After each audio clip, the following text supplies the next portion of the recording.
Russell viper নিয়ে আতঙ্ক নয়, বাড়াতে হবে সাবধানতা ও সচেতনতা। পরিবেশ মন্ত্রণালয়। বাস 22 জুন 2024 1436। Update 22 June 2024 1602।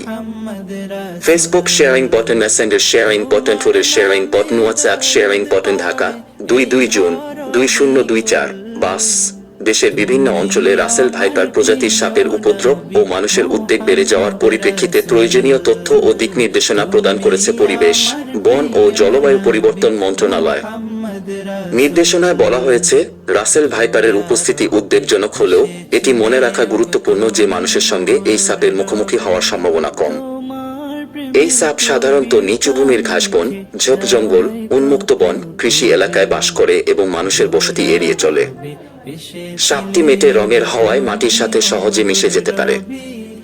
মানুষ খেয়াল না করে সাপের খুব কাছে গেলে সাপটি বিপদ দেখে ভয়ে আক্রমণ করে। রাসেল ভাইপার দক্ষ সাঁতারু হওয়ায় নদীর স্রোতে ও বন্যার পানিতে দেশের বিভিন্ন এলাকায় বিস্তৃত হয়েছে। সকলকে সাবধানতা অবলম্বন করার জন্য অনুরোধ জানানো হয়। সাপের কামড় এড়াতে করণীয় সম্পর্কে জানানো হয়েছে। যেসব এলাকায় রাসেল ভাইপার দেখা গিয়েছে সেসব এলাকায় চলাচলে বাড়তি সতর্কতা অবলম্বন করা। লম্বা ঘাস, ঝোপঝাড়, কৃষি এলাকায় হাঁটার সময় সতর্ক থাকতে হবে। গর্তের মধ্যে হাত পা ঢুকানো যাবে না।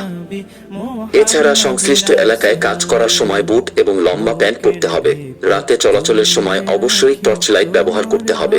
বাড়ির চারপাশ পরিষ্কার ও আবর্জনামুক্ত রাখতে হবে। পতিত গাছ, জ্বালানি লাকড়ি, খড় সরানোর সময় বিশেষ সাবধানতা অবলম্বন করতে হবে। সাপ দেখলে তা ধরা বা মারার চেষ্টা করা যাবে না এবং প্রয়োজনে জাতীয় হেল্পলাইন 333 নম্বরে কল করে বা নিকটস্থ বন বিভাগের অফিসকে জানাতে হবে। সাপের কামড়ের ক্ষেত্রে করণীয় সম্পর্কে বলা হয়েছে, দংশিত অঙ্গ নড়াচড়া করা যাবে না। পায়ে দংশনে বসে যেতে হবে, হাঁটা যাবে না। হাতে দংশনে হাত নড়াচড়া করা যাবে না। হাত পায়ের গিরা নাড়াচাড়ায় মাংসপেশির সংকোচনের ফলে বিষ দ্রুত রক্তের মাধ্যমে শরীরে ছড়িয়ে গিয়ে বিষক্রিয়া করতে পারে। এতে আরো জানানো হয়, আক্রান্ত স্থান সাবান দিয়ে আলতোভাবে ধুতে হবে অথবা ভেজা কাপড় দিয়ে আলতোভাবে মুছতে হবে। ঘড়ি বা অলংকার বা তাবিজ, তাগা ইত্যাদি থাকলে খুলে ফেলতে হবে। দংশিত স্থানে কাটবেন না, সুই ফোটাবেন না কিংবা কোনো রকম প্রলেপ লাগাবেন না বা অন্য কিছু প্রয়োগ করা যাবে না। সাপে কাটলে ওঝার কাছে গিয়ে অযথা সময় নষ্ট করা যাবে না। যত দ্রুত সম্ভব নিকটস্থ হাসপাতাল বা স্বাস্থ্যসেবা কেন্দ্রে যেতে হবে। আতঙ্কিত হওয়া যাবে না। রাসেল ভাইপারের বিষ প্রতিষেধক বা অ্যান্টিভেনম নিকটস্থ সরকারি হাসপাতালে বিনামূল্যে পাওয়া যায়।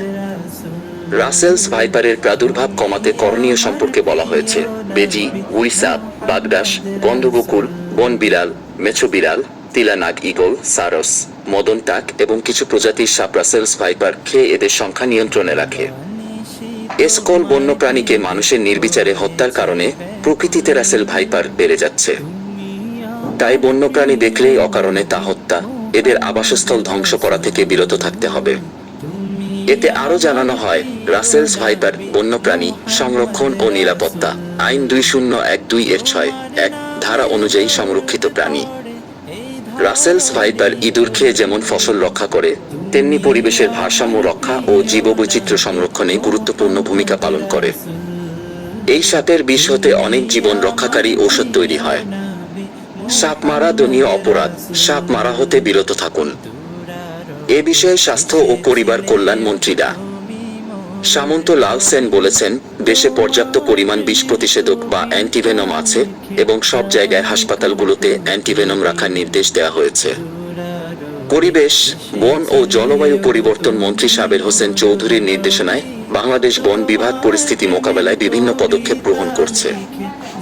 স্থানীয়ভাবে সচেতনতামূলক কর্মসূচি বাস্তবায়নের জন্য স্থানীয় বিভিন্ন কর্তৃপক্ষ ও সচেতন সমাজের প্রতি অনুরোধ জানানো হয়েছে। পরিস্থিতি সক্রিয়ভাবে পর্যবেক্ষণ করা হচ্ছে এবং প্রয়োজন অনুযায়ী আপডেট প্রদান করা হবে। সাপ বিচ্ছু থেকে আত্মরক্ষার দোয়া। তুমি আমার প্রিয়।